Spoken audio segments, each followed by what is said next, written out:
also known as Iowa, as his son is graduating college. So congratulations to the Cartons. He's not here. He's not going to get to rub my face in it, and I know you all want to. Evan left today saying, I can't wait to listen and hear all your tears. So here they are. You're not going to get any tears out of me. It's only a Subway. It means nothing, this Subway Series. It's just a couple of games. As obviously the Mets, and we'll look at it through both ways, and we joke about the Subway Series not being meaningful. Well, it feels meaningful today, so we're going to start with it. We'll get to the Knicks as we finally know their opponent. They will be taking on the Cleveland Cavaliers coming up on Tuesday. Can't wait to get those games started. Can't wait to get back in the groove of watching Knicks every single other night. But we got to start with, obviously, an impactful Subway Series, one of the more impactful ones in recent memory. As for the New York Mets, I got to tell you, a lot of Met fans were bothering me and getting on me for Saturday. I don't know why they were bothered by me, but I did the show on Saturday. And I got to tell you, for a Met team that's played better in May, right? What are they, 10-5 now in May? 10-5 in May, 5-6 in the homestand. Take care of the Yankees, win 2 out of 3, all that. But after Friday night, I got to tell you, for this team to bounce back off of that loss, and I think that's the story for me, and we'll get to the Yankees and their flaws, and that's what's come out of this series is the momentum. We're going to talk about the Mets and the clear issues that have almost crystallized perfectly with the New York Yankees. As it's come to a head in their 2-7 home road trip, you know exactly what the issues are. They made themselves abundantly clear over these 3 games. And you know exactly what the Yankees have to go do to make themselves a team that everyone can get behind and expect to go compete for a championship, and we'll get to it. But for the New York Mets to lose Friday night, to get beat the way they did, and overall it wasn't a terrible loss the way they played the game necessarily, but they get Schlittler absolutely shoves, pitches another brilliant game, shuts you down offensively. Before the injury, it's Clay Holmes' worst start of the season, really, as he's been excellent. But you get the hard line drive off of the leg of Holmes, off the bat of Spencer Jones. He continues to pitch. He comes back out the next inning. And then you find out after the game, after a tough loss, to start the Subway Series, that he's gone for at least 2 months, maybe 3, who knows, with the broken fibula. And the vibes, and I talked so much on Friday about continuing the vibes for the New York Mets. And you get that loss, and you get the loss of Clay Holmes that every reporter I read and heard from since talked about how down the locker room was after that injury. He has been your best starter. Yes, McClain has an opportunity to become a great pitcher, has an opportunity to be the face of the franchise, a long list of great franchise-defining pitchers for this Met team in Met history. But right now, Clay Holmes has been their best starter. And the rotation's an absolute mess. Scott going tonight. Yeah, it's followed up by Barazaban starting this game on Saturday. So you get Friday night, a devastating injury to your rotation that is already in shambles. Trying to build momentum off of sweeping the Tigers. All the talk about the Subway Series. All the hope that that series could buoy you and get you back on track and get you within 5 or 6 games of 500. As it is now, 6 games over 500, under 500 after winning the series. All the hopes and dreams laid into that series, and you get the devastating news of Clay Holmes. You get the loss, and you know you're starting Saturday with Barazaban and what ended up becoming David Peterson. That for that game to then be followed up by 2 victories and big moments where Weaver comes in game number 2, shuts down the Yankees, already have a run in, bases loaded in the 7th. He comes in and blows away the New York Yankees.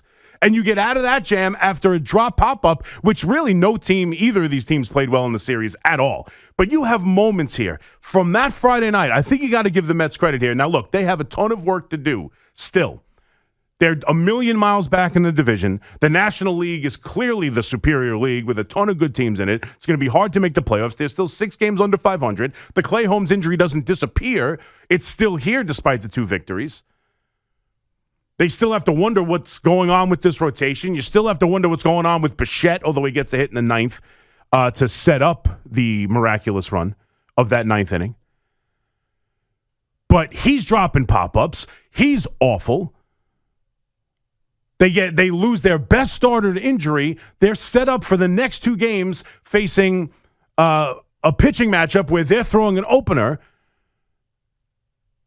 It's unbelievable from that moment on what the Mets were able to do and continue their momentum and continue their good play and take care of the New York Yankees, get the fans feeling good, and for that team to respond and see Benj on base all the time, see Ewing on base all the time, to still see the young kids playing the way they played, impacting the team the way they impacted, and to get off the deck and then to follow that up and the pitching performance from Weaver and Peterson with, 7 strikeouts? Who might get thrusted right back into this rotation now with the Clay Holmes injury and the way he threw against the New York Yankees.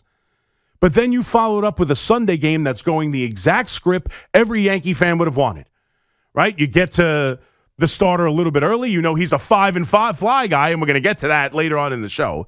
But you get to Peralta, get up a couple runs. They walk the ballpark. You tack on. You have a significant lead. You go to the one arm in the bullpen that you at least feel somewhat good about.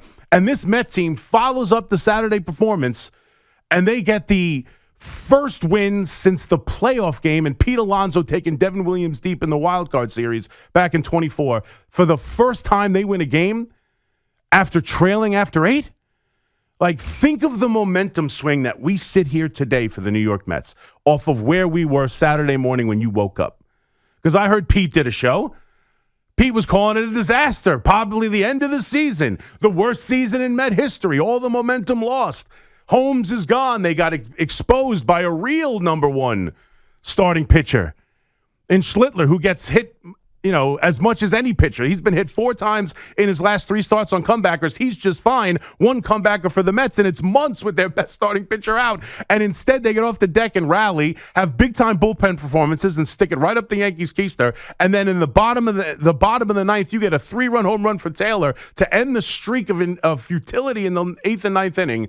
And you head into a Washington series playing well, showing resilience, having a little bit of mojo and some juice, young kids propelling you, 6 games under 500, and feeling like today you wake up to the first day in a while that there is a Mets season. The first day in a while. The sun is shining. It's 90 degrees out, which maybe some of you are celebrating. For me, it's sweat season, and I'm not feeling great about it. But you wake up today with a Mets season. That's what a Subway Series can do. Because there is momentum built when you beat the New York Yankees. There is momentum built when you come back from that devastating injury in a lousy Friday night. There is momentum built when a guy like Weaver, who likes to tough talk after finally, getting a win and cutting a wrestling promo out on the mound and then immediately giving up runs his next performance, now stands up there against his former team and completely shuts down an inning where after the bench drop and after the mistake, you assume that game was going the wrong way, and he stands firm, gives you that big inning, and you follow it up with a miracle 9th and then a game-winning walk-off win in the 10th. That's the kind of stuff this Met team is in desperate need of. Now, it needs to continue. They can't go stub their toe against Washington, but that was a huge, what feels like, not a season-saving, but a season-altering game. A series that you can, take a breath now. Recognize that 6 games under is not a hole that you cannot climb out of. There's still questions. The rotation's going to have to be answered. Guys are going to have to perform better. Bichette has to turn this around right now. But, man, I got to tell you, the vibes for me, as I'll quote Evan, an independent baseball observer as a Yankee fan, the vibes were at an all-time low off of that Friday night injury, and the way they responded was really impressive for the New York Mets and felt like season-altering type 2 games. And then you get to the Yankees, who obviously, as I said, the problems crystallize. They have a major problem in the bullpen. The bullpen, you knew going in. And this is what's frustrating, and I understand why any Yankee fan would be frustrated right now, clearly, right? They're 2-7 in the last 9, miserable road trip, get swept in Milwaukee, lose 2 out of 3 to a lousy Baltimore team, and then the Mets, who are on death's door, quite honestly, that's how I felt about it on Saturday, on death's door after the Clay Holmes injury, you allow them to have the rally I just talked about. You gave it to them. You had them there, bases loaded, nobody out, a run already in, and you couldn't come through. And then your closer, who has been a major problem, and is someone you look at right now as a long list of relievers that you have no faith in, blows a 3-run lead in the 9th to cap off what was a devastating road trip.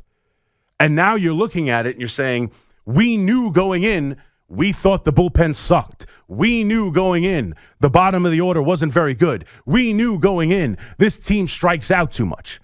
And those three things, and that's what frustrates a Yankee fan, and they have every right to be frustrated, is that the issues we knew weren't addressed well enough. The issues we knew. We knew McMahon wasn't going to be very good heading in offensively. We knew Wells had to show something, and we got to get to him specifically. Like, we knew the bullpen outside of Bednar, who we felt somewhat good about heading into the season. Outside of him, there's not a lot of names in there that impress you. Now, the bullpen for me overall has done a fairly good job up until this point. I've been surprised with some of the performances we've got from a Hedrick, you've got from Cruz, you've got even for the most part from guys like Bird. Like, I've been pleasantly surprised that they haven't been terrible. But the whole time you were waiting for the other shoe to drop, and right now, this road trip and specifically this Mets series told you exactly where this bullpen is. And now you come in and welcome off the road trip the Jays, who've struggled all year, the team that was the thorn in your side last year, who you could not get past. The last thing you want to do is continue this lousiness into this series and let them feel like they can beat you, that they belong in the American League, that they belong in this division, and that they beat the New York Yankees when they see them.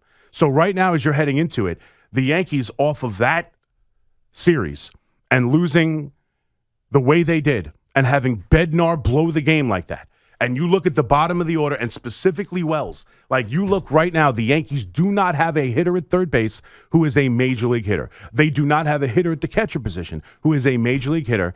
And the bullpen, outside of maybe, even though he's given up some hits lately, outside of Hedrick, outside of Cruz, there is not a name in that bullpen that you feel good about as he runs out of the bullpen and onto the field. Not a single name in that bullpen. Now, you felt better about Jazz. Volpe actually has a really good game, and Volpe walks a million times in the series, so you feel better about him. And I think we're going to have a question later in the show about what they could do with Anthony Volpe. Do they send him down, or is there a role for him on this team? And is there a role for Caballero to play multiple positions? We'll get to that. But coming off that game, right now, Wells in that at-bat in the 10th and Bednar in the 9th crystallized as you said goodbye to a series that ultimately, let's be honest, if Bednar gets out of it, yes, I heard Evan talk about this. You don't feel great about the way the Yankees played. They didn't do anything spectacular, but you got a great pitching performance from Schlittler in the first game. You rally in this fourth inning to score a bunch of runs. The manager shows urgency and empties the bench. It works. You score 4 runs in the inning. You add a tack-on run thanks to a drop pop-up, and you go into the game, go into the 9th with a 3-run lead, figuring, hey, this is exactly the kind of game you needed. You get the series victory before you go play Toronto, and you feel better about yourself. And instead, the same issues that have plagued them and the team that you knew going in was going to have these problems crystallized so perfectly in what was a disastrous at-bat and what was a terrible pitch. And I can't even, like, what Bednar did in this game and what we've seen from him the entire season, really, unable to finish off hitters. But the thing that bothered me the most is if you watch the game, they went to the 9th inning, every single hitter for the New York Mets, aggressive on the first pitch, aggressive in the at-bat. Benj falls behind. He swings at a high fastball, but his eyes, he gets, I wouldn't say lucky, but he gets the bat to it enough and sends a jam shot. Then you get first pitch swinging from Bichette, and he hits a hard ground ball through the middle for a base hit.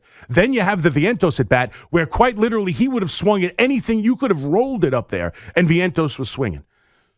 So for him and Wells to come up with the idea of a get-me-over curveball to a 180 hitter in an inning where they showed you they were going to be aggressive with the first pitch is one of the all-time dumb pitch calls, and that's not to excuse his execution of it, because sure, if he makes a great pitch on the corner, maybe it's not a home run. But just the idea of, oh, you know, he's a fastball hunter, I'll throw him an easy breaking ball over the middle, was just to get ahead in the account, was so stupid and dumb that it's still driving me crazy today. And as a Yankee fan right now, obviously just the 2 out of 7 on the road trip, and you're in a position right now where when Judge doesn't hit, Bellinger's been terrible on the road, and Rice coming back from injury is still finding himself. If those 3 guys aren't dominant, it feels like the offense isn't nearly good enough. And they have a major problem because you can get through it with those guys I just mentioned, most likely having good seasons, and you expect Judge to be far better.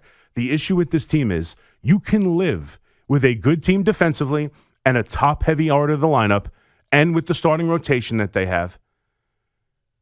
You can get through if McMahon stinks. You can get through with one of those guys. You cannot have the bottom of the order featuring two unplayable players.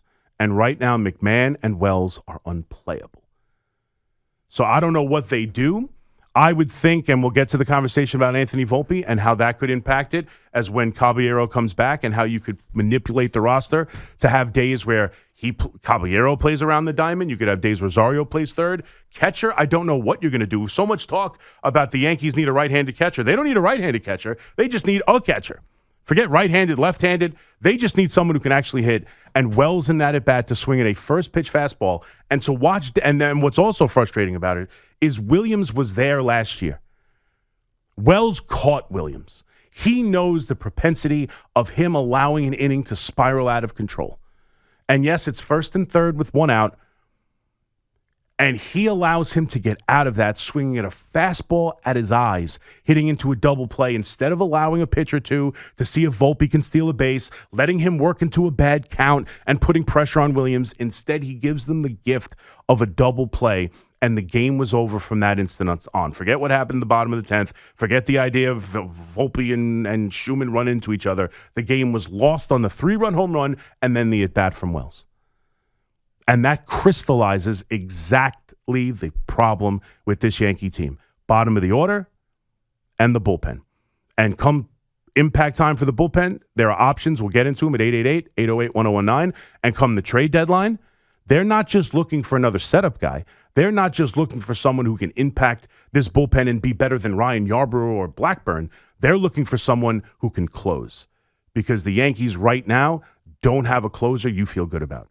To go along with an entire bullpen you don't feel good about, to go about a bottom of the order you don't feel good about. And the Blue Jays are coming in, 888-808-1019. So plenty of baseball. We will get to the Knicks as they start their Eastern Conference Finals on Tuesday night against the Cavaliers. I will be there with Evan in the building. Looking forward to it. Let's get to a couple of your calls before we get to our first break. 888-808-1019. Craig not here. Big Mac flying solo as I got you all the way till 6:25. And Yankee baseball in a big series, a 4-game set against the Toronto Blue Jays.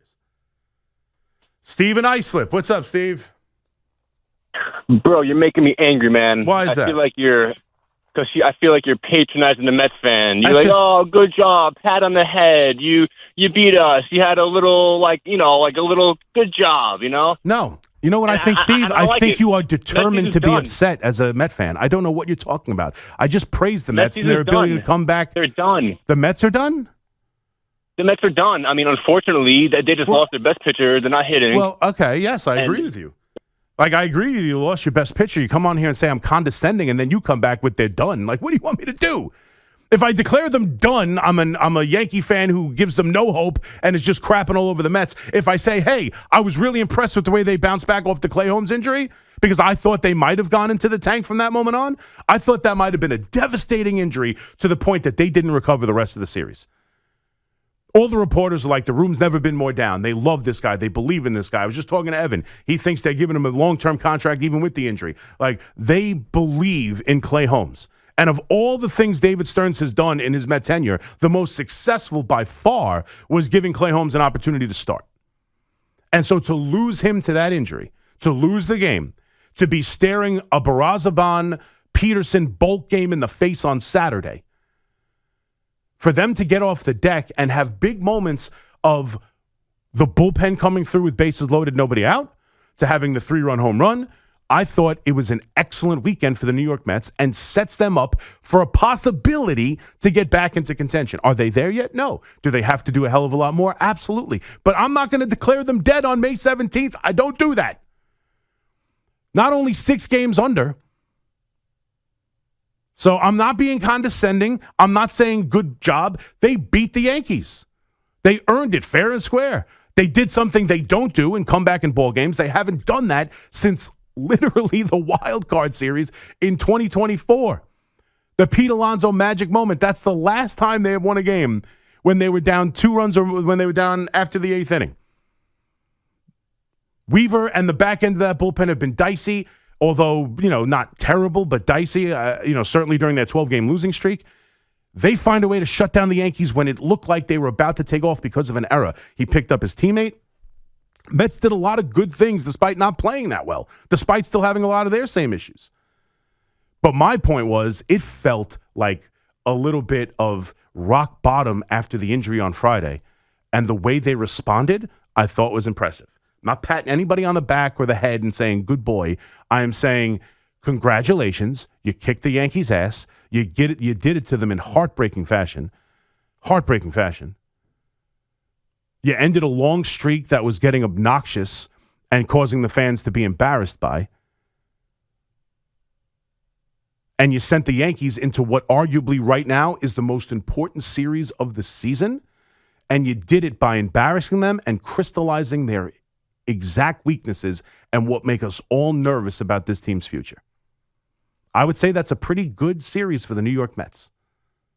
888-808-1019. McMonigle here with you on the Carton Show. We got you all the way till 6:25. As again, me by myself. I'm sure we'll hear from Pete. I'll let him open his mouth a little bit. And we'll hear from Gallo as well.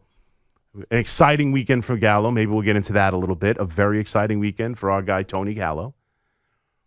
And no, Craig will not be joining us. He's in Iowa celebrating the graduation of his son from college. So